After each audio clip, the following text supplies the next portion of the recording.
Radio is one of humanity's greatest inventions. It allows us to broadcast information and entertainment to billions of people all over the world. But have you ever stopped to wonder how this invention came about? Who invented the radio, and when did it happen? Well, that's what we're going to find out today. The history of radio can be traced back to the 1860s with the discovery of electromagnetic waves by James Clerk Maxwell. Maxwell's equations showed that electric and magnetic fields could be used to transmit energy through space. This discovery laid the foundation for the development of radio. But it wasn't until 1895 that the first radio waves were actually sent and received. The first radio transmission was made by German physicist Heinrich Hertz. He created a spark gap transmitter which generated electromagnetic waves that could be detected up to 200 meters away. Hertz's experiments with radio waves paved the way for further research and development in the field. In 1897, Italian inventor Guglielmo Marconi began experimenting with using radio waves for long-distance communication. He made several successful transmissions across the Atlantic Ocean, and in 1901, he became the first person to transmit a radio signal across the ocean. Marconi's work led to the development of the first practical radio system, and he is often credited with inventing the radio. However, the invention of the radio was not a solo effort. Many other inventors and scientists contributed to its development. One of the most important contributions came from Russian physicist Alexander Stepanovich Popov. In 1895, Popov demonstrated the first radio receiver, which he called a coherer. The coherer consisted of a spark gap, two metal plates, and a tuning fork. When electromagnetic waves were directed at the plates, they caused a spark to jump between them, which could then be heard as a sound through the tuning fork.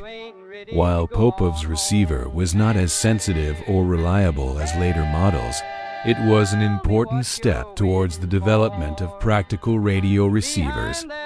Another key contribution to the development of radio came from Canadian inventor Reginald Fessenden. In 1906, Fessenden made the first voice transmission over radio.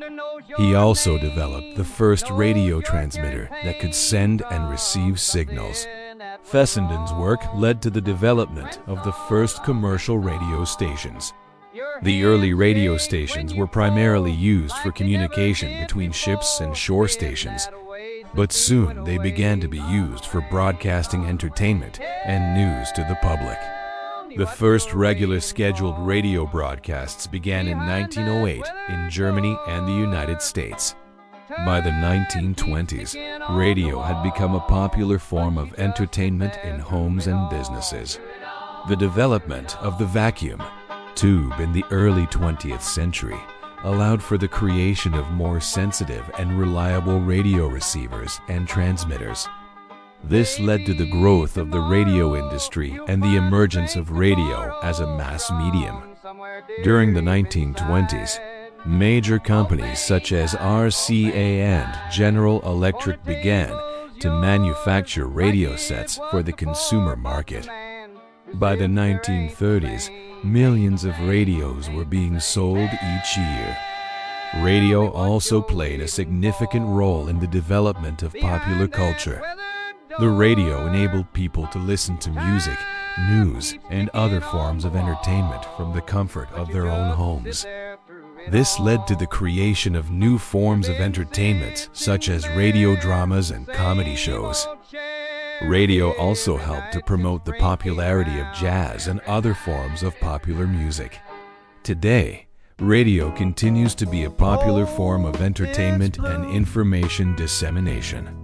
With the advent of the internet and digital audio, radio has evolved to include online streaming and podcasting. Radio stations now offer a variety of programming to their listeners, including music, news, talk shows, and sports. In conclusion, the invention of the radio was a monumental achievement in the history of technology. It has revolutionized the way we communicate and has had a profound impact on our culture and society. From its humble beginnings in the late 19th century to its current form, the radio has come a long way, and we can expect it to continue to evolve and adapt to the changing needs of our society. If you enjoyed this video, please like and subscribe for more informative content. Thanks for watching, and I'll see you next time.